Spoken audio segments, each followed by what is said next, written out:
Ширхчихгүй. Нийлүүлсэн те. Нийлүүлсэн. Контент анли.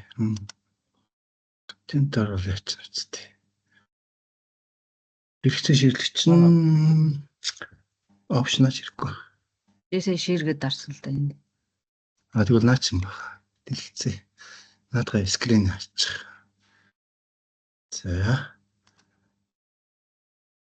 За шир ороод ирсэн шүү. За.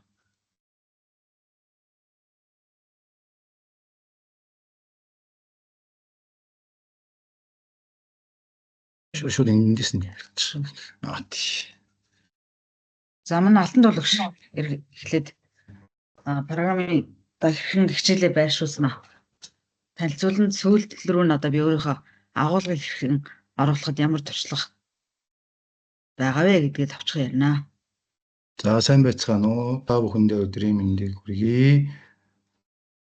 За цахим хичээл хийсэн туршлагаас өнөөдөр 3 чиглэлээр та бүхэнд туршлага хуваалцъя гэж бид багаараа би хамтран бэлтгэсэн. За эхнийхний хэсэг нь болохоор Canvas гэж одоо энэ програмынхаа Canvas логин буюу 2 төрлийн Canvas логоор яаж орох вэ? Логиноор яаж орох вэ? Дараагийнх нь syllabus буюу тэр хичээлийн хөтөлбөр дээрээ яаж share link хийж, яаж гадаад дотоод share-үүдийг хоструулж ажиллаж тэгэж холбогдох юм бэ гэд хамгийн сүүлд нь Canvas дээр хийсэн юмаа delete болгоцсон байлаа гэхэд тэрийг устгацсан байлаа гэхэд тэрийг буцаагаад яаж идэвхжүүлж тэгэж гаргаж ирэх вэ гэдэг 3 чиглэлээр өнөөдөр ярина.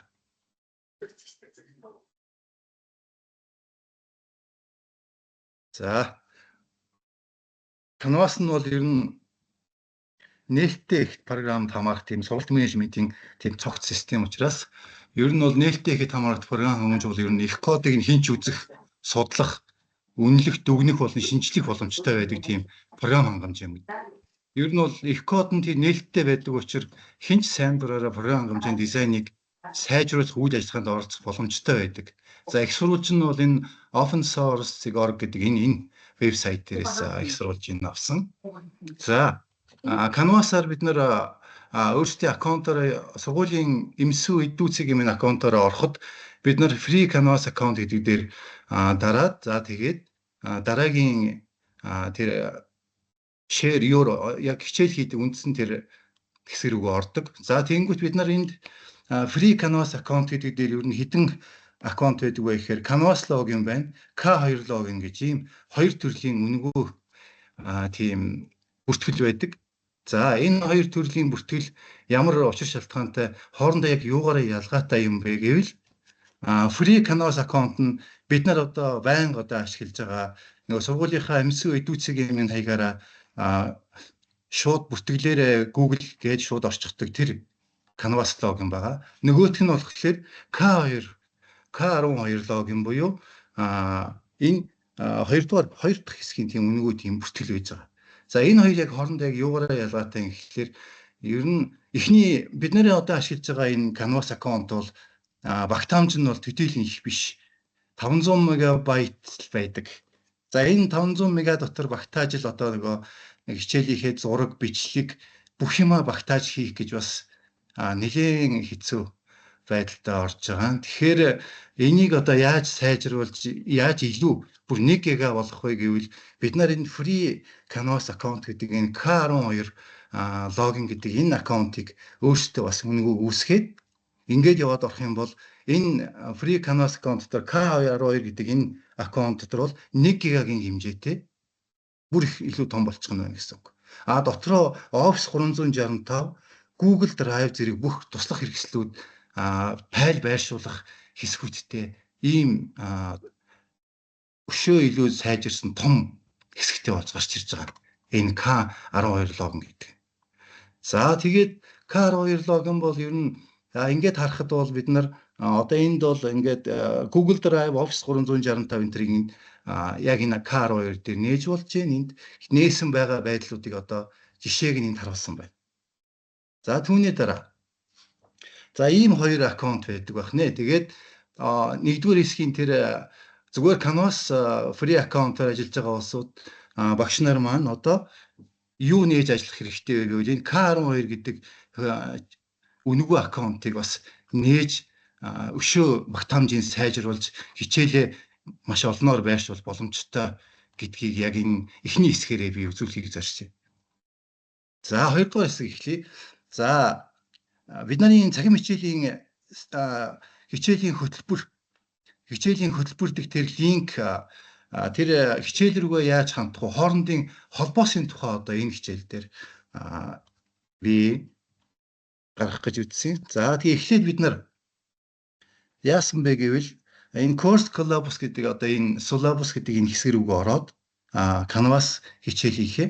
За тэгээ энэ дотроо бид нар хичээлийнхээ 16 7 хоногийн бүх нэрсүүдээ хичээлийн агуулга оруулаад агуулга бүрийгээ одоо тэр хойно бид нарын үүсгэсэн байгаа нөгөө модуль хэсэг дээр үүсгэсэн бүх хичээлүүдтэйгээ энэ дотоод линкээр холбоод тэгээд оюутан бол одоо ерөөсөө юу л үзэх үү гэвэл энэ хичээлийн энэ төлөвлөгөөний дотор ороод семинар 1 гээд дарангуус шууд семинар 1 рүүгээ очдог. Яг тэрийн хичээл нэгээр юу хийх юм бэ гэвэл хой талд нь энэ юу хийх тухай тийм дүрслэлүүдийг оруулж гисэн. Эхлээд бид нар юу үзэх вэ? PPT нийт одоо жишээ нь семинар 1 дээр үзэх хэрэгтэй байлаа гэхэд PPT үзэх юм байна. Видео хичээл бас үзэх юм байна. Самбарын жишээ нь анимашн хичээлийг дуурайж зурх хичээл байна. Түүний дараа даалгавар өгөх юм байна гэдэг энэ 16 7 хоногийн хичээл болгоныг одоо бүгдийг ингэж төлөвлөөд ийм дүрслэл оруулж гисэн. Бид нарын хичээлийн гол онцлог нь. За ингээд дүрслэл оруулахад бид нар энэ дүрслэлийг хаанаас авсан бэ гэвэл хажуудны сайтын нэр байна. Platicon, Pinterest гэдэг энэ хоёр сайтнаас бид нар хичээлийнхээ энэ бүх төр дүрслэлийг бүгдийг авсан. Яг энэ зөвхөн PPT буюу зөвхөн тэр лого хэлбэрийн энэ дүр дүрслэлүүдийг бүгдийг энэ Platicon, Pinterest гэдэг энэ хоёр сайтнаас авч болсон. За одоо Platicon руу бүгдээрээ яваад оръё тийм ээ. За шууд дараад орчих. За тэгэнгүүт одоо энэ хичээл болгоны ер нь бүх хичээлтэй холбоотой ер нь ямар ч төрлийн сэдвтэй холбоотой энэ PNG чөлөөтэй үнэгүй хэрэгжилдэг тийм логонууд яг энэ сайтн дотор байдаг. Энийг та бүхэн бас тэг чанартай холдож ойрлоо гэхэд ямар нэгэн тийм дүрс гажих тийм нөлөө байхгүй. Маш чанартай лого тийм PNG дүрслэлүүд энэ дээр байж идэг. Эндээс бид нар хамаг гол дүрслэлүүдээ бас авсаа. Мөн бид нар хажуугаар нь AutoCAD програм хангамж за тэгээд өөр бусад нэмэлт туслах програмуудыг ашиглаад за тэгээд хичээл сургалтын одоо яг энэ цахим хичээлээ боловсруулж хийсэн байгаамаа. За үүний дараа за энэ бол ингээд холболтын тухай яваад үзэж байгаа. За тэгээ энэ дүрслэлээ оруулсны дараа яаж холбох вэ гэвэл бид нар мэдээч хэрэг одоо энд дүрслэлээ оруулж ирлээ. За энд линк холбогдох холбоос байдаг тийм ээ. За энэ линк холбогдох холбоосыг бол гадаад болон дотоод хоёр линкээр холбож болдог. Гадаад гэхээр одоо интернетийн бусад сайтууд, YouTube, бусад цахим хичээлүүд ч юм уу тийм ээ. Тийм хичээлүүдийг яг энэ дүрслэлтэйг холбож болно.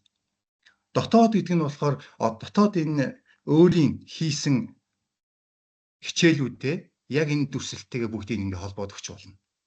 Ингэж одоо линкийн журмаар яг ингэж хооронд нь ингэж холбож ингэж явах нь яг энэ хичээлийн бид нарын энэ Canvas-ын нөгөө зай дүүрхээс бас их хамгаалж байгаа. Ер нь дандаа линк холбож л явах юм бол бид нар энэ Canvas руугаа хичээлийн файл, видео энтрийг хуулахгүйгээр зүгээр линкийг нөгөөд Google Drive дээрээ шеэрлсэн тэр хэсгээс линкийг нь дуудаад үзүүлээд ингээд яваад байхад бол бид нар бас зай тэр багтаамжийн асуудал гарахгүй болов гэсэн зорилгоор бид нар энэ 2 дугаар хэсгийг хийсэн юм аа. Танилцуулж байна бас. За 3 дугаар хэсэг нь. За 3 дугаар хэсэг нь болохоор та хэд жишээ нь одоо энэ хичээлээ хийж явах явцад за хэрэгтэй юм аа тэр хичээл дотроос хэрэгтэй курсээ хэрэгтэй хэсгийг устгачлаа гэж бодоход тэрийг яаж бусад сэргээж гаргаж ирэх вэ гэдэг асуудал байгаа. За тэрийг одоо яг энэ 3 дахь хэсгээр хэлдэг. За энэ дээр за яаж сэргээж гаргаж ирэх вэ гэвэл бид нар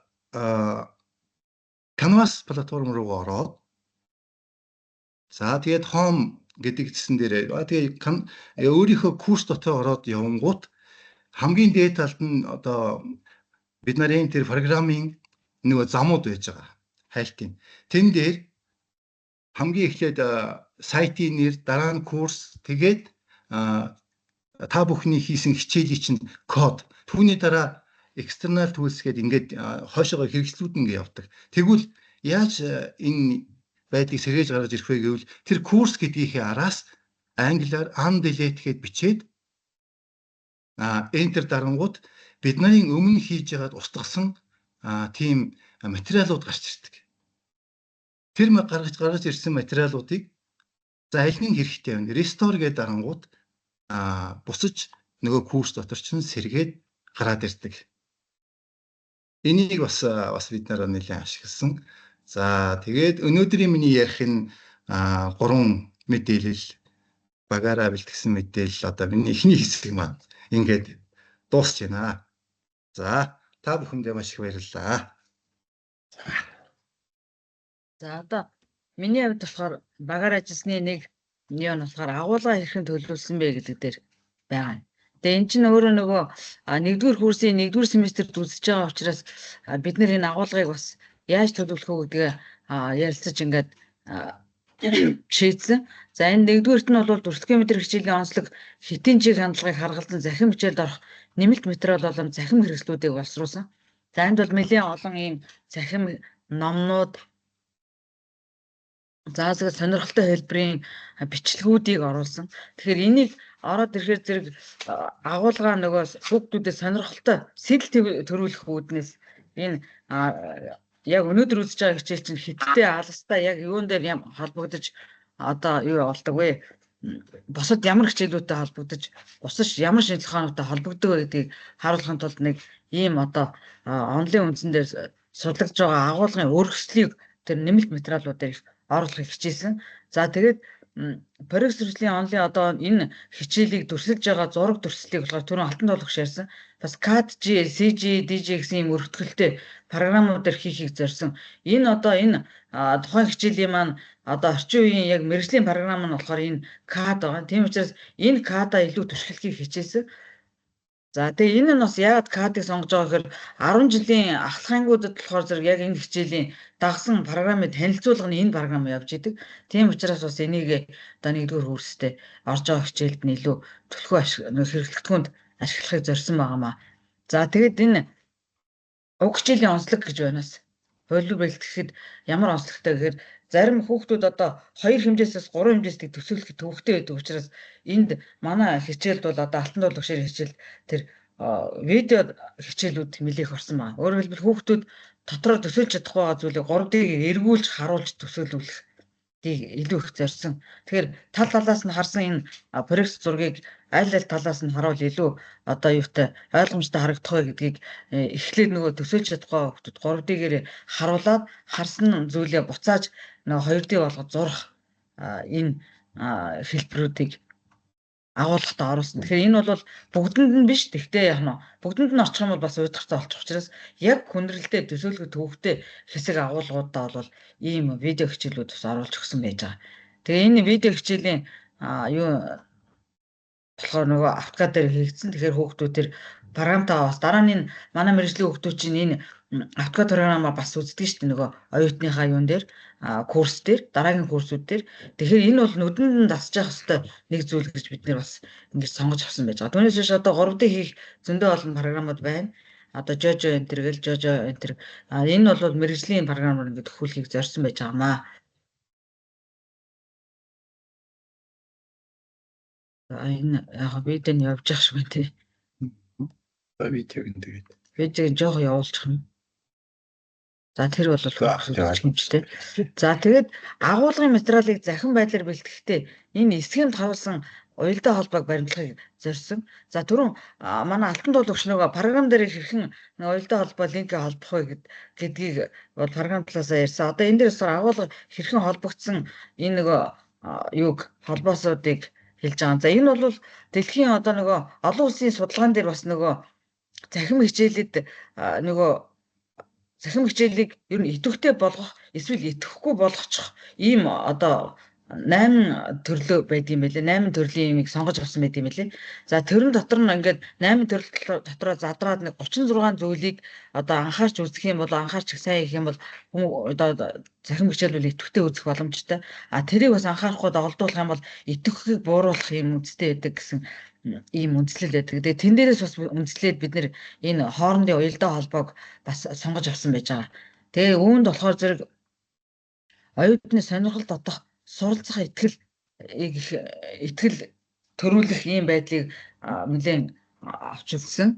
За мөн хичээлийн яриа мэдээлэл оюутанд харилцаа үүсгэх байдлыг бий болгосон. Өөрөөр хэлбэл телевизээр үзэж байгаа юм шиг ч юм уу ямар нэгэн юу үзэж байгаа юм шиг контентийг үзэж байгаа юм шиг тийм итгэхгүй байдлыг аль болохоор одоо гаргахгүй байлгахын үүднээс бидний мэдээлэл бол тавьсан мэдээлэл, ярьсан мэдээлэл дандаа буцаж тухайн хүүхэд бодож сэтгэж хариулж явах ч байдаг юм уу эсвэл толгойд нь аль нэгэн зүйлийг асуудал төвшүүлж явах ийм одоо арга зүйг бол илүү төлхөө хэрэгэлсэн. Өөрөөр хэлбэл мэдлэг өөрөөсөө хийсэн зүйлээсээ мэдлэгээ олж авах ийм одоо арга зүйнүүдийг нэлээх төлхөө ашигласан байж байгаа.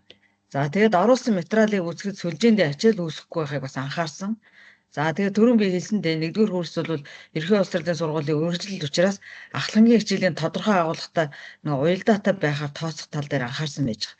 Тэгэхээр ахлагын одоо нэг арга зүй үзэжсэн тэр мэдлэг цэгийн мэний хичээл за тэгээд одоо өнөөдрийн бидний үзэж байгаа 4-р 1 гэдэг хичээлийн канвас хичээлийн онцлог өөр хоорондоо бас яаж уялдаж өгөх вэ? За тэгээд ЕБС үзэж байгаа хичээл их сургуульд үзэж байгаа хичээл хоёр ямар ялгаатай байна вэ гэдэг дээр бас нэлээд юу яасан анхаарсан. За тэр нь бол бие дааж хийх даалгавар ажил нь арай жоохон нөгөө өндөвтрийг хэлэхэд ямар ч байсан бие дааж хийхдээ арай 1-р курсээс илүү байхаар бодож биш 10 дугаар ангиас илүү байхаар бодож ингэж төлөвлөсөн байж байгаа. Тэгэхээр уг хичээл нь бол одоо бид нэр ингээд хэрэглээ явьж байгаа. Ингээд бас тэгээ туршаад энэ хичээл маань хэзрэг болж байна гэдэг ингээд бид нэр холимог сургалтын арга гэдэг шиг битээр бол хичээлээ заачаад тэгээ бас нөгөө нэмэлт зүйлийг энэ канвас дээр хичээлээсээ үзүүлэх, канваст оруулсан захим хичээлээ үзүүлэх, тэгээ буцаад одоо нөгөө тгийгээ курс төглийн шалгах одоо өөрөөр туршилтын байдалтай явж байгаа гэсэн үг энэ хичээл маань. Тэгээ дандаа хэрэгжүүлээд тэрүүнийгээ бас одоо нэг эдийн шинжилгээний илтгэл рүүгээ оруулах гээд бас судалгаа хийгээд ингээд эдийн шинжилгээний илтгэл өгүүл болгох гэж судалгаа хийгээ явж байгаа. Тэгээд энэ хичээл маань бас биднэрт маш их ач холбогдол өгж байна. Өөрөөр хэлбэл энэ 4 км 1 хичээлийн агуулгыг нэг улиралд багтаах гэж бас нэлээх юм болдог. Тэгээ багтаах гээд ингээд шахчихсаар хүүхдүүд нөгөө ойлгоход бас жоохон төвөгтэй хичээл учраас хоцрогдол их гараад тэгээ сүүлдээ сонирхол нь буураад ингээд айгүй олон хүүхд унах болчиход байдаг ийм талс байдгийг. Тэгээд энэ хичээлийг хийснээрээ бол захим хичээлийг хийснээрээ тэр хичээлийг үзүүлснээр хүүхдүүд энэ яг улиралд гэхэд төрөжийн улирлаас эхэлж биднээс нь туршсан. Энэ ер нь хэрэглэгдэхүүнийг боловсруулахад битээр чинь бүтэн жилийн турш энэ нөгөө ер нь захим хичээлийнхаа нөгөө орох материалыг хийсэн шүү. Ер нь орох материалыг хийхэд нэлээд уддсан юм лээ. Тэгээ энэ жил бол энэ бүрэн ихээр ингээ хэрэгжилж байгаа биднэрт сургалт нь маш их ач холбогдолтой байгаа. Ингээд бас та бүхэндээ баярлалаа. Тэрийн танилцуулга ингээд дуусч байна. За баярлалаа та бүхэнд.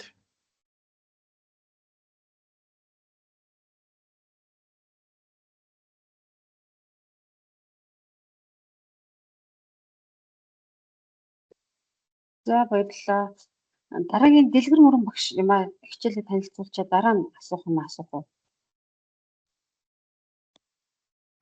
За сайн бацгаана уу? Сонсогдож байна уу? Сонсогдож байна. Сонсогдож байна. За сайн бацгаана уу? Бүгдийг нь өдрийн мэнд хүргэе. За миний өнөөдөр заах сэдв болвол за канвас дээр оюутнуудад зориулсан за үр бүтээлтэй хичээл бэлтгэхийн тулд за юун дээр анхаарах вэ гэсэн За энэ дэлгэц шеэрлэгдэж байгаа болов уу? Одоогоор шеэрлэгдэг байна уу? За.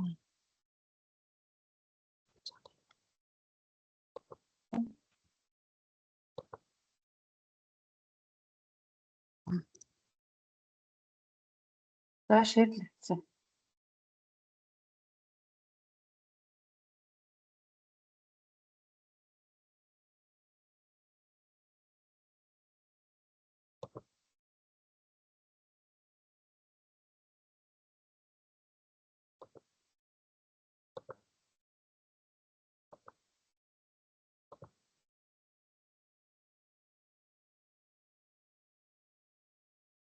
Яа.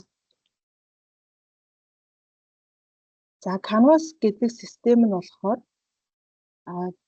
ерөнхийдөө бол цахим сургалтыг зохион байгуулах зориулалт бүхий систем байгаа. За оюутнуудад зориулсан Багшаа слайдаад жоохон томсгочих уу?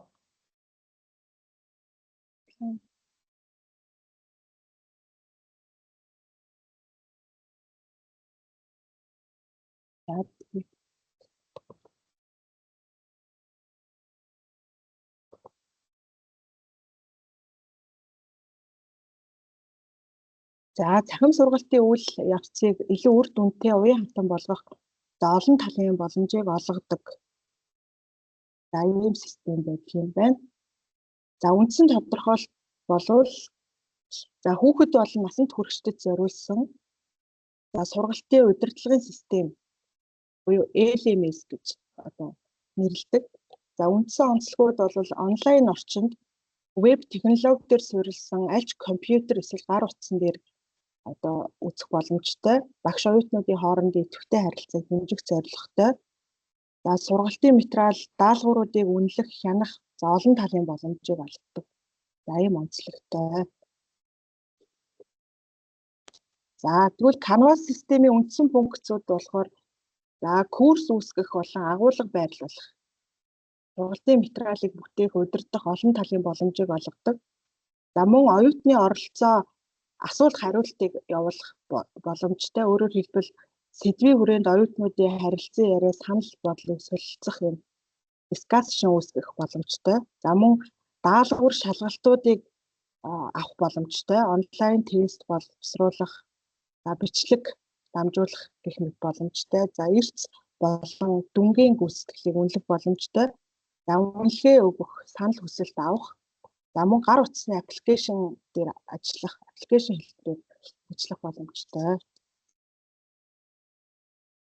За гол онцлогууд нь за тэгвэл сургалтын зорилго тодорхойлохын тулд за мэдээж нөгөө смарт гэсэн аргыг за смарт гэсэн зарчмын дагуу явагддаг. Тодорхой, хэмжигдэхүйц, за хүрхүйц, за бодиттой цаг хугацаатай байх ёстой. За нөгөө Canvas гэд бид нэр юу руугаа орохоор Canvas руугаа орохоор юм бүтэц гарч ирж байгаа. Яа бүтцэн. За энэ дээр бид нэр Canvas руугаа ороод за ингэж харагдаж байна. За миний хувьд болохоор энэ геометр хэмжигдэхүүн арга зүй гэсэн хичээлийг Canvas дээр явуулаад энэ цогц хичээл үүсгэсэн байгаа. За ерөнхий харагдах байдлыг харах юм бол энэ хоон буюу одоо энэ нүүр хэсэг нь гарч ирж байна. За энэ дээр бид нэр эхлээд хичээлийнхээ хөтөлбөр агуулгын танилцуулга хийгээд за ер нь юм презентацийн маягаар хийж болно. За мөн хичээлийнхээ стандартыг за удирдгал лекц хэсгүүдээ болохоор юм бичлэг хэлбэрээр оруулсан байгаа. За энэ notification хэсэгт болохоор мэдээлэл одоо хичээлтэй холбоотой мэдээллүүдээ оруулан явуулсан. Discussion хэсэгт болохоор оюутнуудтайгаа хэлэлцүүлэг өрнүүлж болно гэсэн. За энэ хэсэгт болохоор үнэлгээ одоо нөгөө даалгавар бүрээр нь одоо энэ даалгавар 1 2 3 гэх мэт хичээл бүрээрээ даалгавар үүсгээд за үнэлээд одоо энэ ямар оюутан хэдэн оноо авсан байна, хэр оролцсон байна гэдгийг эндээсээ дүгнээд өгчих боломжтой байгаа.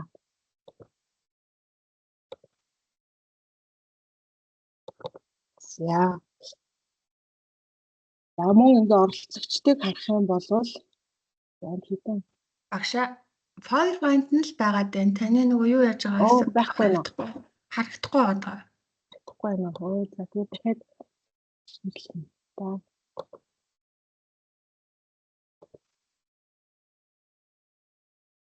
За ингэж та харагдчихна. Одоо харагдчих. Яа. За энэ хоом хэсэгт болохоор ингээд бид нарын геометр хэмжигдэхүүн арга зүй гэсэн хичээлээ ерөнхий цогц хичээлийг бэлтгэсэн байгаа. За энэ дээр бол хөтөлбөрийн танилцуулга стандарт болон удирдгал лекцүүд маань явж байгаа юм. За мөн ингээд лекцүүдэд оруулаад өгсөн лекц семинар бүрийг маань оруулаад өгсөн байгаа. За энэ хичээл маань болохоор 3 кредитийн 32 семинар 8 лекцтэй хичээл байгаа. За тэгээ хичээл бүрээ видео хэлбэрээр оруулаад өгсөн. За энэ хэсэгт ингэж харагдана. За энэ хэсэгт болохоор хэлэлцүүлгүүд болон гэрийн даалгаврууд орж ирж байгаа. За хичээл бүр дээр ингээд даалгавар үүсгэж явсан байгаа. За даалгавар үүсгэхдээ болохоор бид нөгөө тест хэлбэрээр болон за assignment гэдэг рүүгээ орчин. За тэгээ ингээд хэлбэрүүдээ сонгоод зураг хэлбэрээр оруулах уу? За энэ параграфаар оруулах уу гэдэг нь сонгоо оруулцдаг. За ийм онцлогтой. За discussion хэсэгт болохоор оюутнуудынхаа дунд юм асуулт төвшүүлээд за харилцан яриа үүсгэж явуулна гэсэн. За энэ үнэлгээ байгаа. За энэ үнэлгээнд дээр болохоор нөгөө сорилууд жижиг юм мини сорилууд аваад явсан байгаа. За тэр сорилуудад оюутнууд хэр оролцсон байна гэдгийг дүгнээд явуулна гэсэн. За энэ оюутнуудын маань эрс гарч ирсэн байна. За нэгдүгээр даалгавар дээр бол 5 он авсан байна. За хоёрдугаар даалгаврыг хийгээгүй одоо ажиллаагүй байна гэсэн их мэдчил ингээд оюутан бүрээр харах боломжтой гэсэн. Яа. За энэ дээр за оролцогчтой харж болно. За энэ файл хэсэгт болохоор хичээлүүдийнхээ лекц семинаруудаа байршуулна. За энэ төлөвлөгөө лекцийн төлөвлөгөөг оруулчихна. За энэ рубрикт болохоор бие даалтынхаа үнэлгээний рубрикуудыг оруулаад өгч болно гэсэн. За энэ жишээлбэл нэгдүгээр бие даалт маань за хэмжигдэхүүн геометр хэмжигдэхүүний агуулгын хүрээнд сургалтын эргэлтэн боловсруулах гэдэг. За энийг оюутнууд маань ороод харж болно гэсэн. За мөн за сорил авч болох юм байна. Их мэдчлэгийн олон зүйлтэй байгаа. Олон үйлдэлүүд үйл ажиллагаанууд хийж болдог байгаа. За мөн одоо миний гол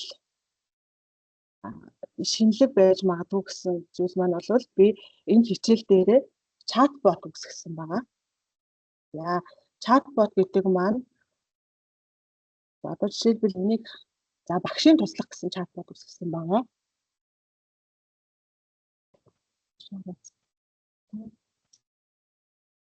За энэ чатбот маань ямар зорилготой вэ гэвэл оюутнууд маань одоо ойлгоогүй сэдвийнхээ дагуу багшаасаа одоо тусалцаа авах юм тулд энэ чатботтойгоо харилцаад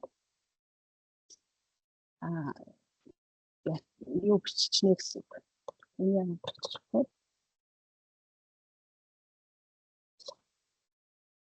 За би ингээд за энийг яаж хийсэн бэ гэвэл за биднэрт нэг юм юу хэрэгтэй. Zapier.com гэсэн. За энэ болохоор нөх хиймэл оюун ухаан дээр суурилсан чатбот үүсгдэг.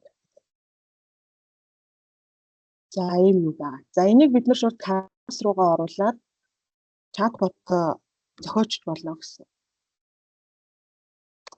За энэ дээр бол бид нар өөрсдийнхөө дурын юу бичээд за одоо жишээлбэл энэ багшийн туслах гэсэн чатбот маань за энэ хүү чатбот нь багшийн туслах бөгөөд за ойлгоогүй зүйлээ дэлгэрүүлж асуух болон тайлбарлуулах боломжтой гэдэг. За жишээлбэл энэ геометри хичээл учраас за жишээ нь би гурвалжин хэдэн талтай вэ гэдээ асуусан байгаа. Тэгэхээр ерөнхийдөө ингэж тайлбарлаж өгсөн байна. За өөр юу асууж болох вэ гэвэл за гурвалжны дотоод үнцгийн нийлбэр хэд байдаг вэ гэдээ асуугаад үзье. Энэ оюутнууд маань ингэж асууж болно гэсэн үг. За ингээд асуувал юу гэж хариулах. За нийлбэр нь 180 гаруйч байдгаа гэд дэлгэрэнгүй мэдхийг хүсэх юм бол за ямар ч одоо өгүүлбэрээр асууж болно гэсэн. За энэ чатботоо бид нар яг Canvas руугаа оруулах вэ гэвэл за share гэдэг. За энэ дээр болохоор нөгөө embed гэдэг кодоор бид нар ширлэнэ. За inline руугаа ороод iPrime гэдэг дээр iPrime гэсэн кодоор орно. За copy embed гэдэг оруулна. За одоо үнийг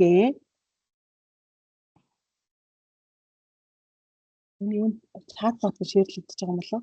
Харин ерөөсөө шеэрлэгдэж Ерөөсөө ширлэгдэж байна. Багш эхнийхээ нөгөө нэг ширийг авахгүй болохоор дараагийнх нь ширлэгдэхгүй байна.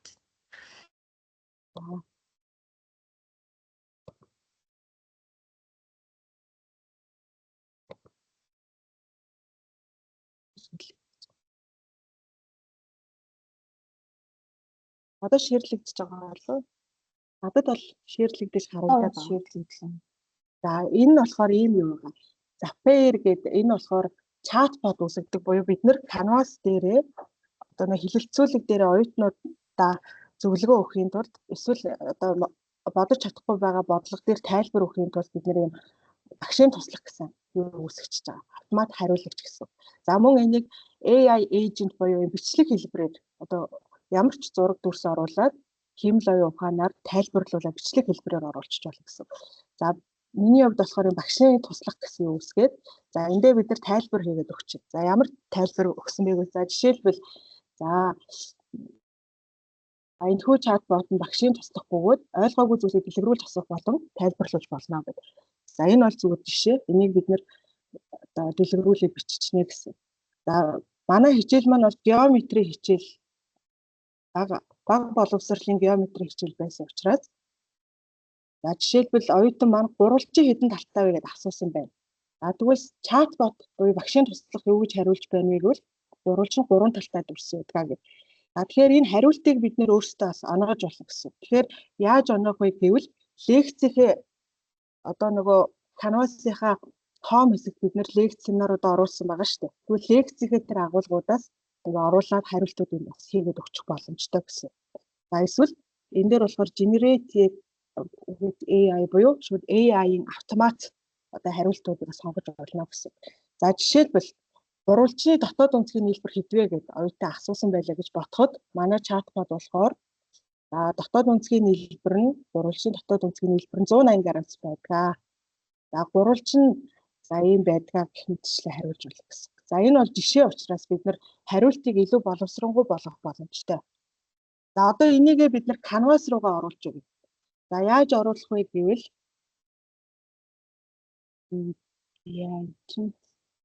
за энд share гэдэг байгаа.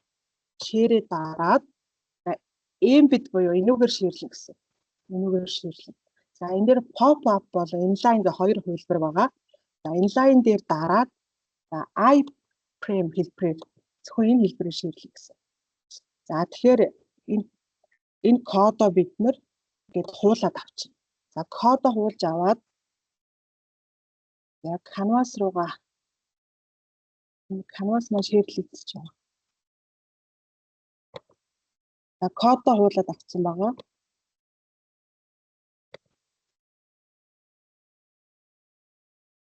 За одоо энэ юугээ бид нэр за assignment гэсэн хэсэгт бид нэр яагаад вэ? Оруулаад өгнө. Тэгэхээр за ийм хилэлцүүлэг буюу ийм даалгавар нэмэх гэдэг дээр оруулаад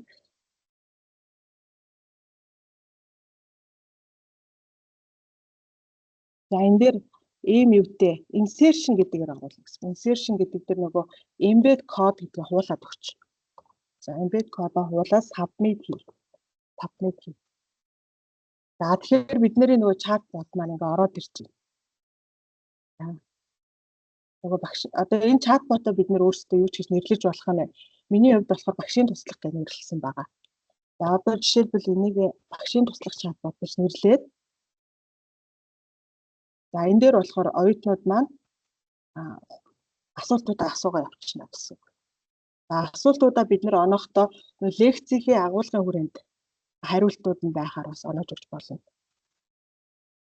За ингээд за За одоо энийг publish болгох хэвлэв. Publish save.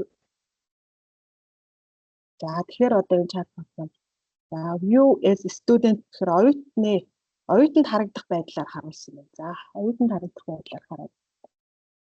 За ингээд оюутанд харагдах байдлаар гарч ирж байна. За юм байна. За жишээлбэл оюутан маань юу гэж асууж болох вэ гэвэл за одоо нөгөө геометрийн агуулгын хүрээнд эндээсээ бодлого асууж бас тайлбарлуулж болох юм тий. За тэгвэл төсөөдөө гурвалжин гэж юу вэ гэж асуугаад үзье.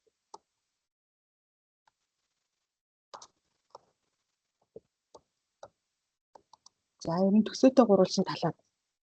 За тэгэхээр ингээд төсөөдөө гурвалжин юм байна. Энэ чинь жүжигтэй байна гэдэг их мэдчихлээ. За үүнийг бид нэр энэ чатыг илүү дэлгэрэнгүй болгохыг гэх юм бол боловсронгуй болгохыг гэх юм бол нөгөө лекцийн агуулгууд байгаа шүү дээ. Home дотор орсон. За одоо ингээд энэ агуулгууд байгаа. За одоо жишээлбэл 2 дугаар лекц маань юу орж ирж байна гэвэл 2 дугаар лекц энэ лекцийн агуулгаас ингээд оноогод өгчвөл илүү боловсронгуй хариултууд маань гарч ирнэ гэсэн. За мөн нэмэлтээр болохоор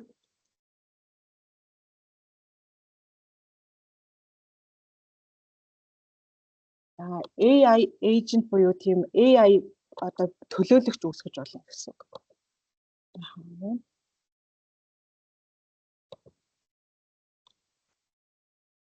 За энэ дээр ингээд ерөнхийдөө ингэж чатбот үүсгэж болох юм байна те. За өөр AI за чатбот бета гэдэг рүү орохоор за энэ Zapier гэсэн энэ одоо аппликейшн маань болохоор ерөнхийдөө 1 сарын хугацаанд болоо төлбөргүй. Тэгээ 2 бид нэр эйжент үүсгэж болох юм билээ. AI эйжент 2-ыг чатбот бол 2 ширхгийг үүсгэж болно гэсэн. Тэрнээс олон үүсгэх юм бол төлбөр төлөөд эхэлт юм лээ. Тийм байгаа. Тэгэхээр үнэгүй ашиглаж болох. За энийг үүсгэхдээ болохоор юм create гэдэг дээр дараад эндээс үүсгэх юугээ сонгоно. За энэ болохоор AI гэхээр нөө бичлэг болоод ирнэ гэсэн тайлбартай. Тэгэхээр бид нар зөвхөн энэ чатбот үүсгэх гэж байгаа учраас сонгоод яа. За одоо энийг жишээ нэрлээд за жишээлбэл ингээд нэрлэжээ. За сарна гэдэг нэртэй чатбот үүсгэж тийм.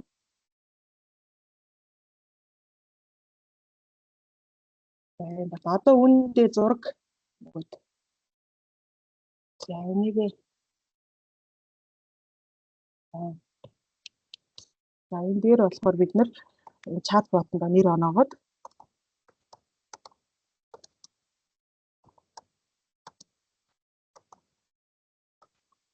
за гэх мэтчлэн ингээ оюутнуудаа зориулаад хичээлийн онцлогт одоо тохирсон юмнууд оноогод өчгөх юм.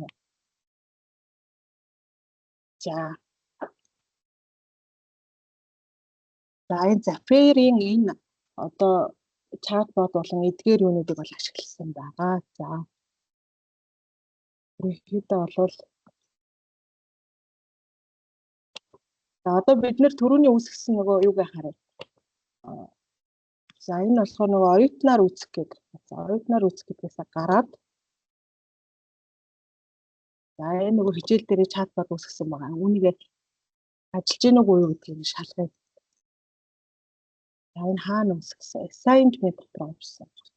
За энэ юу солонгосоор гарч ирэх нь англиар байна. Assignment дотор нь орсон. За энийг бидний даалгаврууд байгаа. Яаж нь юм болов? Ярьж байгаа Энэ слайд хашаа шийдлэгдсэн боо.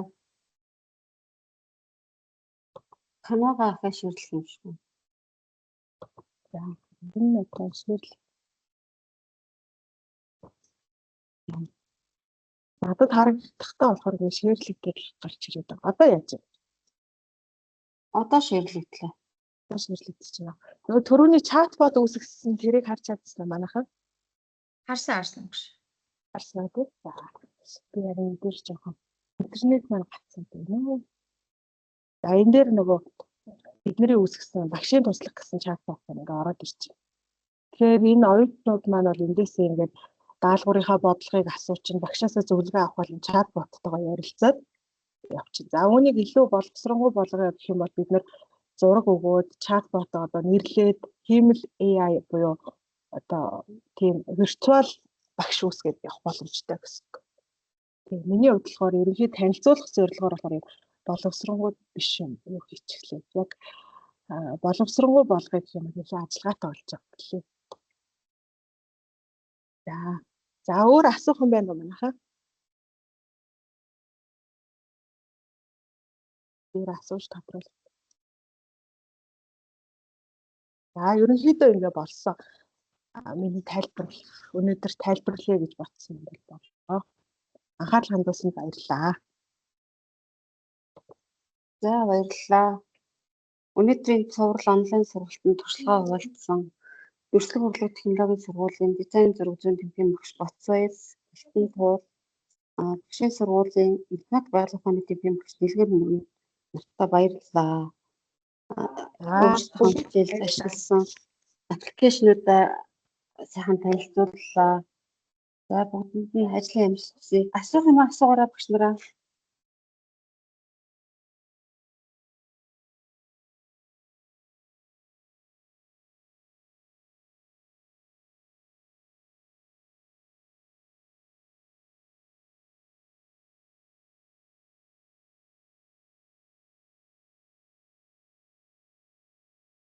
Багш нартаа Асуух баярлалаа. асуухгүй Асуух юм юу? алгаа өгш.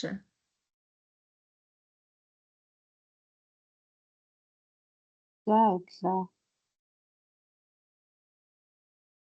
Багшийн туслах чатбот гэдэг бас онцлог юм байна өдрийн хичээлээс. За баярлалаа. Жохон тандараад жохон ойлгомжтой ярьчих шиг боллоо. Дараа бүр илүү сайжруулнаа. За тэгээрээ баярлалаа. За баярлалаа манайхаа. За Баяртай. баярлалаа та бүхэндээ. баяртай. За баярлалаа. Нөхөж өдрүүд ингээд бүгд хадгалагдаа яваад байгаа. Өмнөх хичээлүүдэд үзээрэй багш нараа. Баярлалаа. За баярлалаа. Баяртай. За баярлалаа. За баярлалаа.